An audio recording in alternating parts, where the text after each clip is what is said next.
যেভাবে কাটোয়া স্টেশনে দাঁড়িয়ে থাকা একটি প্যাসেঞ্জার ট্রেনের একটি কামরা সম্পূর্ণ ভস্মীভূত হয়ে গেল, তা নিয়ে রেলের সুরক্ষা নিয়ে তৃণমূল নিশানা করেছেন প্রধানমন্ত্রী নরেন্দ্র মোদীকে। সোশ্যাল মিডিয়ায় পোস্ট করে তৃণমূল কংগ্রেসের তরফে বলা হচ্ছে, বন্দে ভারত এবং হাই স্পিড ট্রেন করিডোরের সূচনা করেছেন নরেন্দ্র মোদী, বুক বাজিয়েছেন, নিজেই নিজের পিঠ চাপড়েছেন, অথচ সাধারণ মানুষের ট্রেনগুলিতে ন্যূনতম নিরাপত্তাটুকু নেই। কাটোয়া আজিমগঞ্জ প্যাসেঞ্জার ট্রেনে কাটোয়া স্টেশনে অগ্নিকাণ্ডের ঘটনা ঘটল। কতজন ভারতীয়র বন্দে ভারতে যাত্রা করার সামর্থ্য রয়েছে? সিংহভাগ মানুষ প্যাসেঞ্জার ট্রেনে যাতায়াত করেন, তারা বিলাসিতা চান না। 4%-এরও কম রেল রুটে কবচ সুরক্ষা রয়েছে, এই বলে সোশ্যাল মিডিয়ায় আক্রমণ শানিয়েছে তৃণমূল কংগ্রেস।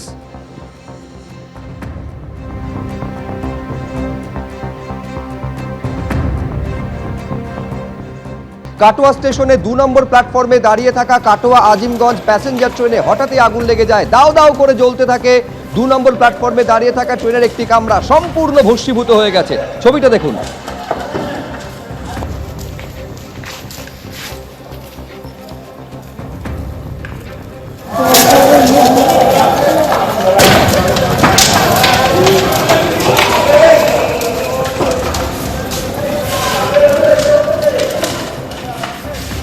কাটোয়া স্টেশনে কাটোয়া আজিমগঞ্জ যে ট্রেন দাঁড়িয়েছিল ভোর 4:30-র সময়, সেই ট্রেনের একটি কোচে হঠাৎ করেই আগুন লাগে এবং বিধ্বংসী আগুন। আর সেই আগুন যখন দাউ দাউ করে জ্বলতে থাকে, আশেপাশে যে যাত্রীরা ছিল, যদিও যাত্রী সংখ্যা কম ছিল ভোর বলে, এবং সেই একেবারে যে ট্রেনের কামরা দেখতে পাচ্ছি, সেই কামরা পুরো পুড়ে খাক হয়ে গেছে। যে চেয়ারগুলো থাকে, কাঠের চেয়ার, একেবারে কোনো কিছু অবশিষ্ট পর্যন্ত দেখা যাচ্ছে না। এবং আমার ক্যামেরা পার্সন ভেতরের ছবি দেখাচ্ছে যে কিভাবে পুড়ে ছাই হয়ে গেছে কামরাটি, এবং এই পুরো একটি কামরা কিভাবে ছাই হয়েছে সেটা দেখা যাচ্ছে। এরপরেই দমকল এখানে এসে পৌঁছায়। 2টি দমকলের চেষ্টায়, প্রায় ঘণ্টাখানেকের চেষ্টাতে আগুন নিয়ন্ত্রণে আসে। যেহেতু ট্রেনটি 6:30টার সময় ছাড়ার কথা ছিল, সেই সময় ট্রেনে কিন্তু কোনো যাত্রী ছিল না। কিন্তু কিভাবে আগুন লাগলো, এটাই সবথেকে বড় প্রশ্ন হচ্ছে, কিভাবে আগুন লাগলো। আর যাত্রী থাকলে তার কি ভয়ানক পরিস্থিতি হতো, সেটা কিন্তু এই আগুনের যে আগুন যেভাবে একেবারে পুড়ে খাক করে দিয়েছে এই কামরাটি, সেখান থেকেই কিন্তু স্পষ্ট বোঝা যাচ্ছে। পুরো ঘটনার তদন্ত শুরু করেছে রেল, যে কার এখানে গাফিলতি রয়েছে। রানা দাস, এবিপি আনন্দ, পূর্ব বর্ধমান। এখন প্রশ্ন হচ্ছে, এই আগুন হঠাৎ করে লাগলো কিভাবে? কিন্তু কোনো শর্ট সার্কিট থেকে এই আগুন লাগেনি বলে প্রাথমিক অনুসন্ধানের পর মনে করা হচ্ছে রেল সূত্রে এও দাবি করা হচ্ছে বাইরে থেকে এই আগুন লাগানো হয়ে থাকতে পারে। ঠিক কি প্রাথমিক তদন্তে বা প্রাথমিক অনুসন্ধানে উঠে এলো, আরো বিস্তারিতভাবে জানবো, কথা বলবো। অরিত্রিক ভট্টাচার্য আমাদের প্রতিনিধি রয়েছেন। কি মনে করছে রেল, অরিত্রিক, যে কিভাবে লাগলো এই কম্পার্টমেন্টে আগুন? দেখো, প্রথমেই তোমাকে জানাই যে এর কিন্তু বিস্তারিত তদন্ত হবে এবং সেই তদন্তের নির্দেশ দেওয়া হয়েছে। হাওড়া ডিভিশনের যিনি অ্যাডিশনাল ডিআরএম অ্যাডমিন রয়েছে উদয় কেশরী, তার নেতৃত্বে 5 জন আধিকারিকের একটি টিম, তারা ইতিমধ্যেই ঘটনাস্থলে পৌঁছেছেন এবং বিভিন্ন সূত্র খতিয়ে দেখছেন। আগামীকাল ফরেন্সিক দলও আসবে, সবটাই কিন্তু নিয়মমাফিক হবে। তবে প্রাথমিকভাবে রেল যেটা মনে করছে একটা আশঙ্কার জায়গা তৈরি হয়েছে, তার মূল সূত্র হচ্ছে সিসিটিভি ফুটেজ, এবং সেখানে দেখা যাচ্ছে যে ওই সময় সন্দেহভাজন বেশ কয়েকজন ব্যক্তি ঘোরাফেরা করছে।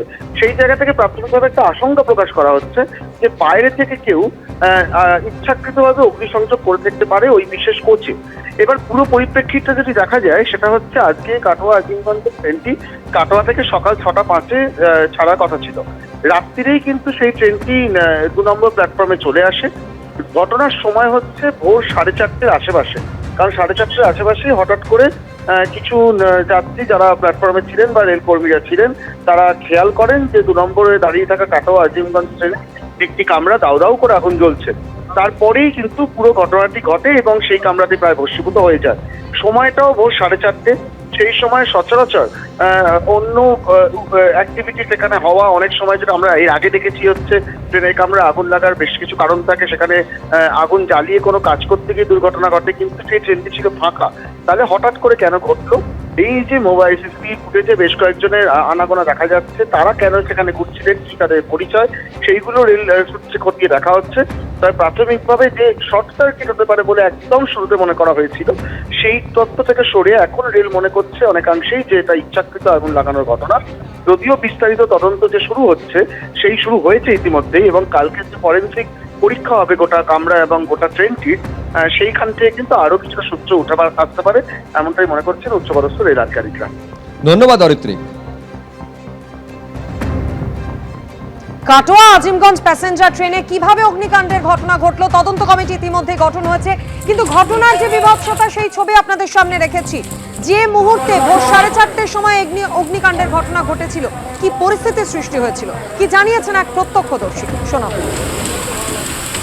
হঠাৎ করে খবর পেলাম যেরকম কোচের মধ্যে আগুন লেগেছে, তা হঠাৎ করে চলে এলাম, দেখলাম যে হ্যাঁ সত্যি করে মারাত্মক অবস্থা।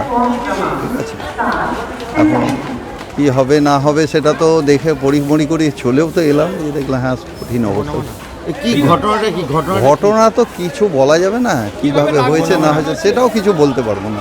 ঠিক আছে, তদন্ত হবে। আমার কথা ছিল 6:05 খাগড়াগা স্টেশন রোড, মানে কাটোয়া আজিমগঞ্জ প্যাসেঞ্জার 6:05 এসে দেখছি ট্রেনটা আগুনে লেগে গেছে, দুর্ঘটনাগ্রস্ত হয়ে পড়ে রয়েছে এবং পুরা দুর্গন্ধ, আতঙ্কগ্রস্ত হয়ে রয়েছে আমরা। দিয়ে আতঙ্ক বলতে কি, যদি আমরা ধরুন ওই ট্রেনটাতে যদি যেতাম, যদি দুর্ঘটনা এরকম ঘটে যেত তাহলে কি অবস্থা হতো, আমাদের নিরাপত্তা জীবন মানে কি অবস্থা হতো স্বাভাবিকভাবেই বুঝতে পারছেন কি অবস্থা। আর এখন সেই জন্য অনেকটা সময় নষ্ট করে এই 8:10 এখন ওই আজিমগঞ্জ কাটোয়া আজিমগঞ্জ প্যাসেঞ্জার আমরা অবশ্য তো দেখতে পাচ্ছি আতঙ্কগ্রস্ত, জল পোড়া দুর্গন্ধ, আবার টেকা দেয়। এবিপি আনন্দ এগিয়ে থাকে, এগিয়ে রাখে।